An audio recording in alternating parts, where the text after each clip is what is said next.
Are you following right along with our rankings as you draft? If so, you might be doing it wrong. Good drafting is about a lot more than having good rankings. You need fantasy football tiers. That shows you where the breaks are, that shows you where the value is, and that can help you draft circles around your league mates. We're going to go position by position on this show, talking about the top tiers and how to treat them in your draft. An all new Draft Sharks podcast starts right now.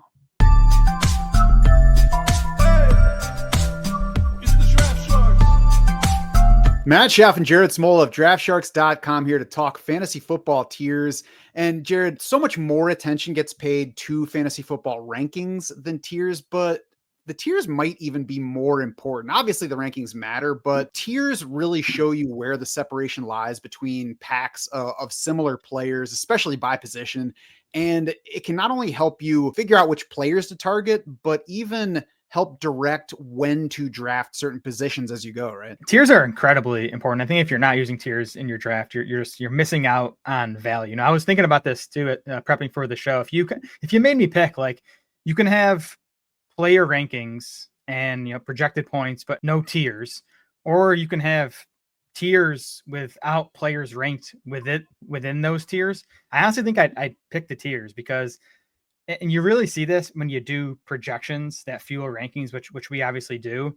And the gaps between these guys are so small. I could add a percentage point of target share to a wide receiver, and he could jump, 4 or 5 spots in the wide receiver rankings. Now, he might not jump a tier, but he's going to move, 4 or 5 spots higher in the ranking. So the margins between these players are just so small. As good as we've been at, accurate player rankings, if we have a guy ranked, 18 versus 19, the odds that guy at 18 outscores 19 is, maybe 51 to 49, right? It's like razor thin. So it's the tiers and the gaps in value and figuring out when you can maximize value at each pick to get someone within a tier that, might be in the same tier that went 2-3 rounds earlier. That's how you can really build monster teams in your fantasy drafts. That's why you can now find auto-generated tier breaks on all of our rankings pages at draftsharks.com, the all positions views, the positional rankings pages. You can find different ranking sets for different formats on draftsharks.com as well. We've had tier breaks on the site for a while in our rankings. They used to be manual, though. I like these better, not just because it's less manual labor for us, but I think it's a better system for it because now, instead of us, doing the projections, which necessarily put some subjectivity into it, there's some bias that goes into the projections. We would add to it by doing those manual tiers, by dragging the break to where we think it should be, and then, discussing it among us to decide exactly where it should be. This is calculated. It's the formula saying, well, this, by the numbers that you guys have in here and the format that you're applying to it, this is where there's a break between these players. So that's what I want from that system. That's the kind of help that I'm looking for when I'm trying to draft, something that adds to the knowledge that I bring in as opposed to playing to my bias. You can also find Jared's article running through our fantasy football PPR tiers by position on the site right now. We're going to talk through the top tiers at each position on this show and how we're treating them in drafts. We're starting at quarterback, where tier 1 we've talked about recently, but it's not a surprising group. Lamar Jackson, Jaden Daniels, Josh Allen, Jalen Hurts, Joe Burrow. And Jared, I think you could argue that there's a tier break between Hurts and Burrow. To me, Burrow needs the high passing touchdown rate more than the other guys in that group need it. That said, Lamar Jackson's elite fantasy seasons so far have relied on a high passing touchdown rate as well. So it's kind of splitting hairs. I think you could put Joe Burrow in there or a tier below. Either way, all these guys are at or near the top of the board. If you look at our projected points and 3D value on these guys, Burrow is it almost looks like he's in a tier of his own, which I think I would, kind of agree with myself. Now, the rules we put in for these tiers, Burrow's close enough to Lamar Jackson. And I think the bigger deal is there's a big enough gap between Burrow at quarterback 5 and Patrick Mahomes at quarterback 6. That's what kind of keeps Burrow in this top tier. But yeah, Burrow's path to leading all quarterbacks in fantasy points is much, much tougher than these other guys because he's not giving you the elite rushing production. That said, I think the important takeaway with this tier is our ADP market index has all 5 of these guys as undervalued in fantasy drafts right now, some more than others. Burrow is easily the least undervalued among the 5, but our numbers are saying these guys are good picks at ADP now because of the advantage they're going to give you both weekly and over the course of the season from these guys versus basically the rest of the pack at quarterback. Yeah, and let me apologize real quick for any noises that people might be hearing from outside where folks just decided to work on the 2 driveways next door, and maybe from my computer that's making some notification sounds that I don't know how to turn off at the moment. I'll try to figure it out. Don't worry, I have a preteen son that can help me figure out the electronics. But on the screen right now, you can see the top of our quarterback rankings, what Jared's talking about. There is separation, like we were just talking about, between Jalen Hurts and Joe Burrow, but also large separation between Burrow and Mahomes. I mean, like you said, Jared, I think that there is a Burrow tier, and whether it's connected to the one above it or not is arguable, because Joe Burrow finished among the top 3 last year. So we know that he's capable of doing just that. Good quarterback. If you want an elite quarterback, you want somebody from that group. And to me, there's more space between that top 5 and the next tier than there is between tier 2 and tier 3. So that tier 2 range, yeah, I like Justin Fields at cost in there, but overall, that's a range that I'm kind of skipping over in my drafting so far. I'm either getting somebody from tier 1 or looking more toward multiple guys in tier 3. Yeah, I can see that. I think my general strategy is trying to get the last quarterback in tier 2. So our tier 2 has 9 quarterbacks. It starts at Patrick Mahomes and it ends with Trevor Lawrence. And if you look at the ADPs on these guys, ranging from round 5 to round 11. So our numbers are basically saying a quarterback you can get in round 10 or 11 is very similar to a quarterback you're going to get in round 5 or 6. I don't dislike Patrick Mahomes at cost or guys like Kyler Murray at cost, but just knowing I can get Justin Fields or Justin Herbert or Trevor Lawrence 4 or 5 rounds later, kind of making myself pass on that Mahomes territory and just, again, waiting till around 10 or 11 for someone in this tier, one of the last few guys in this tier.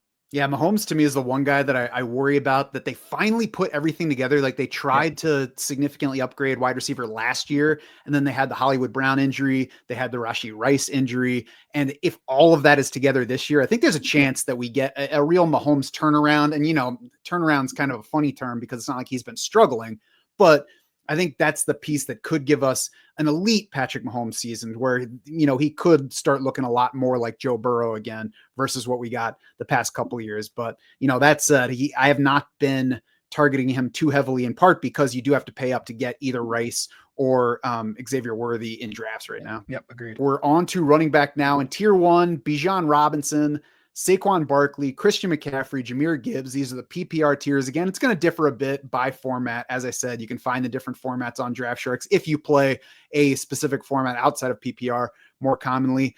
I think that's a pretty sensible top tier, Jared. For me personally, I would put Jahmyr Gibbs in tier 2 with the other guys because I don't think that he's as certain a bet for workload as we've talked about with him. That's fair. I think his floor is it's definitely lower than Bijan Robinson and Saquon Barkley. I think McCaffrey probably has the lowest floor just because of age and injury history. But I think these 4 guys, they have the best potential to lead the position in fantasy points. I do agree that Jahmyr Gibbs' path to get there is tougher, but if things break in his favor, really just in terms of workload, if they decide to give a bigger share of the workload to Jahmyr Gibbs, he can finish as RB1. I think the big takeaway for me though is, Bijan Robinson, Saquon Barkley, Jahmyr Gibbs, they're all going to be top 5 or 6 picks in your draft. Christian McCaffrey is the one where you can get him at the end of round 1, sometimes even into round 2. And again, yes, his floor is a bit lower, but I think his ceiling is just as high, if not higher than all these guys. We've seen it multiple years in San Francisco. He obviously has the potential, if he stays healthy, to lead all running backs in fantasy points. And again, you're going to get him 5, 6, 7 picks behind even Gibbs. And that's the thing to me that makes it the most interesting is it's really just if he stays healthy, and people are going to be wary of that a little bit. I mean, he's going at the end of round 1, so it's not like people are completely scared off, but people are going to be a little bit wary after he missed basically all of last season. But by the time most folks are drafting, we're talking August, we should have a pretty good idea of how healthy McCaffrey is to start the season. Yep. Then once the season starts, I mean, every running back is a risk to get hurt. So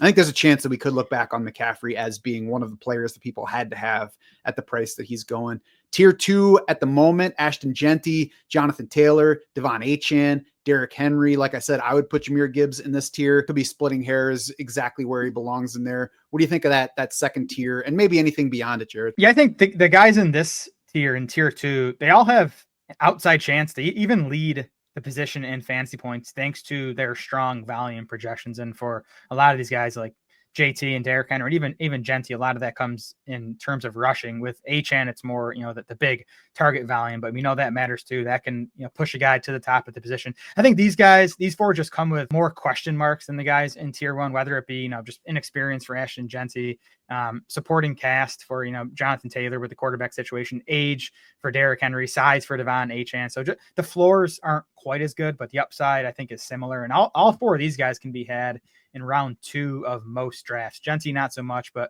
Jonathan Taylor, Achane, and Derrick Henry, a lot of times you can find them in round 2. So I think they're all pretty nice values. I also don't mind starting my drafts right now with a couple of wide receivers and then taking a couple of running backs in tier 3, where we've got guys like Breece Hall, Joe Mixon, Alvin Kamara.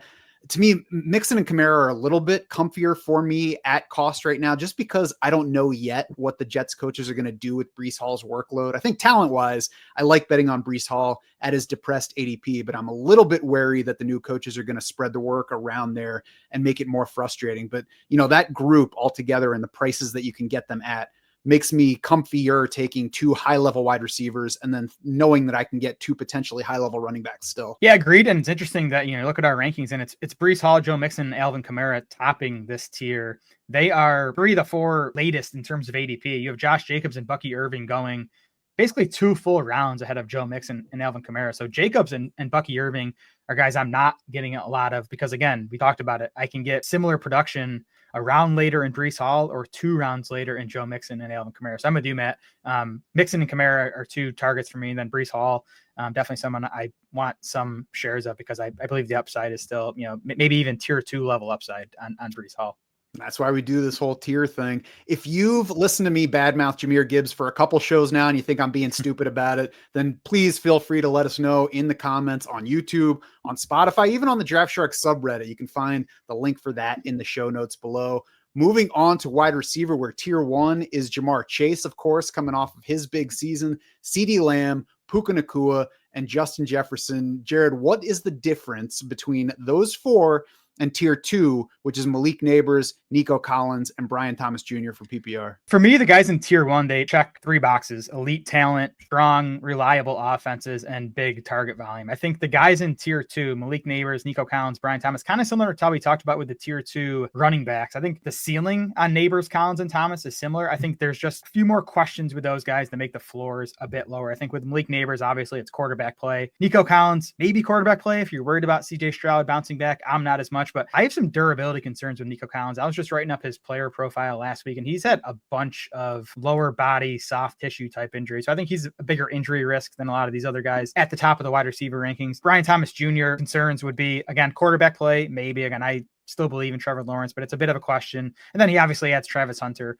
as target competition. So that just lowers the floors on Neighbors, Collins, and Thomas a bit more than it does for those guys in tier 1 for me. And you don't want to let injury concern, drive your drafting too much, but certainly the higher you get in a draft, the more risk is tied to somebody that has a concern like that. If you lose a 5th round wide receiver, not a huge deal. If you lose a 1st round wide receiver to a foreseeable issue, that's the kind of thing that can haunt you during the season.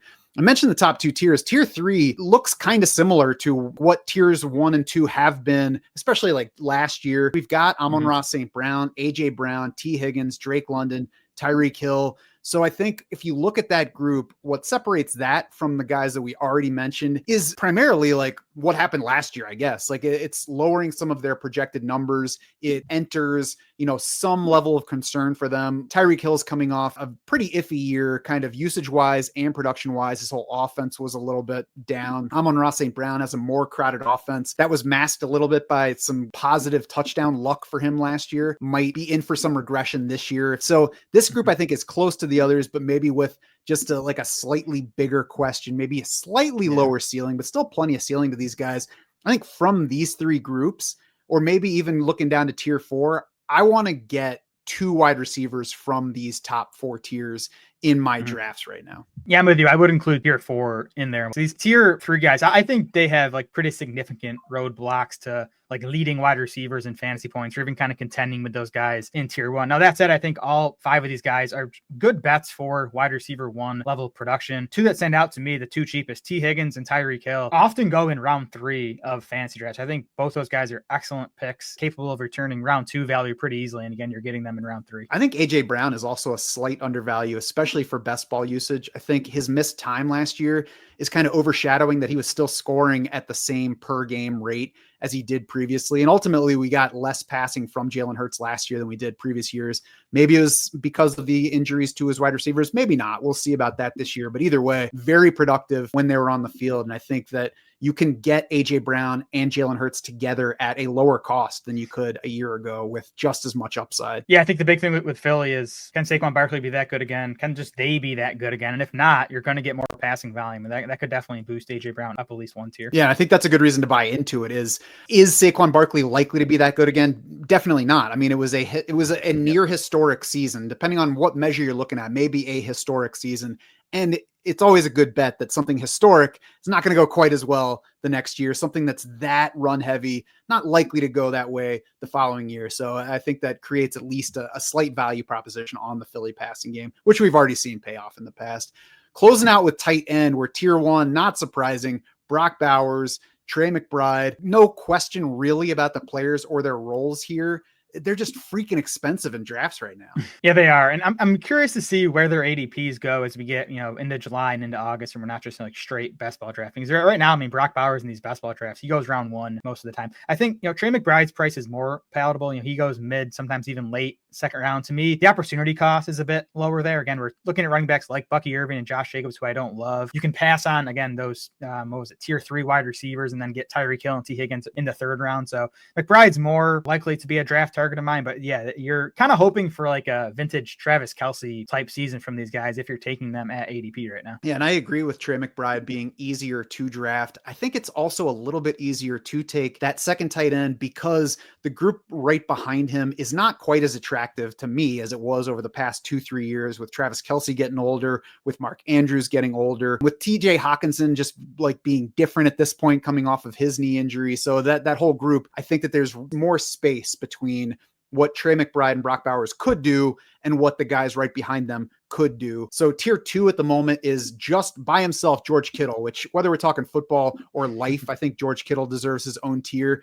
Our best ball ADP, though, says that every tight end from George Kittle down, just to highlight what we're talking about with those top 2 tight ends, basically every single tight end from George Kittle down is a value at this point, according to our ADP market index for best ball. Kittle has been a big time target for me in early drafts. For starters, he led all tight ends in PPR points per game last year. He outscored both Brock Bowers and Trey McBride in PPR points per game. Back in the same offense with the same quarterback. Pass catching core might be shakier now than it was, at least to start last season, right? I mean, Deebo Samuel's gone, Brandon Ayuk coming off a serious knee injury. I think, Kittle sits below those top 2 guys in tier 2 because he turns 32 in October. There's some, age-related decline risk with George Kittle. We know about the durability issues he's had, but again, he goes 2-3 rounds behind Trey McBride and Brock Bowers in fantasy drafts. And I think he has the ability to keep pace with them in terms of, PPR points per game in 2025. Yeah. And I would say that it's definitely a shakier passing game right now than it was a year ago because of no Deebo, because of the Brandon Ayuk injury. Even Christian McCaffrey coming off basically missing a full season. Like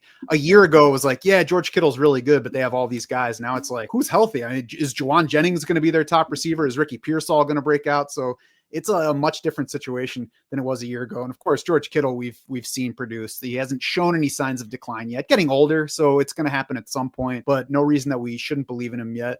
If you're watching on YouTube, you can see the ADP market index page for best ball drafting that I mentioned. Lots of green at tight end. And of course, a big part of that is that wide receivers just all get pushed up. So if you look at the wide receiver page, it's going to be all red because that's where underdog drafters take wide receivers. So, you have to look a little bit differently at the player values, but it does kind of free you up to take tight ends where you like them. And for me, Jared, I haven't been taking Bowers because of how early he's going. I'm more willing to take McBride to get some of that in case he's the number 1 guy this year, because I think he's still in the situation where he could be that. I'm willing to take George Kittle. And then after that, I'm probably largely skipping over tier 3. For us, that's Sam Laporta, Travis Kelce, Jonnu Smith.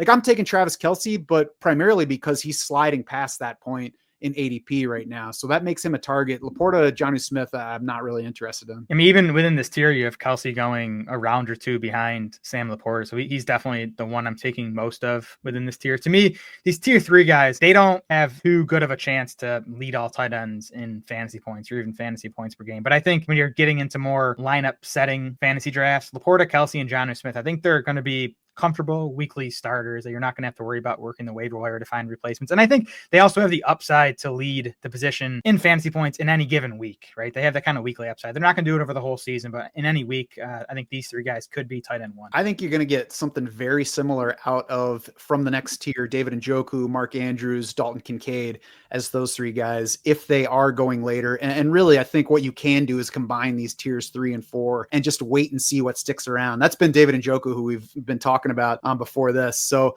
I think this range, it's really about seeing who slides and even being willing to wait beyond it if, tight ends get pushed up for whatever reason. Yeah, and then Njoku and Andrews are two of my highest roster tight ends at this point of drafting season. They're both going in round 9. Kincaid's going round 11, and our numbers have him in this tier. I'm definitely iffier on him than Njoku and Andrews. So I think Kincaid's a good value in round 11, but I haven't been drafting him as much as those other two guys. Yeah, not a target for me, but he has been sliding even outside the top 12 in plenty of drafts. I think he's interesting because he's only the third year in. That used to be when we could reasonably expect these tight ends to break out. He's in Buffalo, where they really don't have a true number one wide receiver. Did deal with some injuries last year, so maybe that explains some of the lackluster performance when he was on the field. And of course, rookie season's rookie season. Maybe he's just gonna get better than that. So I'm interested. I'm not excited about Dalton Kincaid, but I'm gonna be watching this summer for any of those buzz pieces. I got to be honest. I saw a picture of Kincaid at one of the Bills practices like a month ago, looking very skinny and with like knee braces on both knees. And I just thought back to, McDermott and Bean talking about how he needs to toughen up and stay healthy going forward. And it didn't look like he's ready to do that to me. So I'm probably putting too much stock into one picture. As I put that farther out of my memory, maybe I'll be more interested in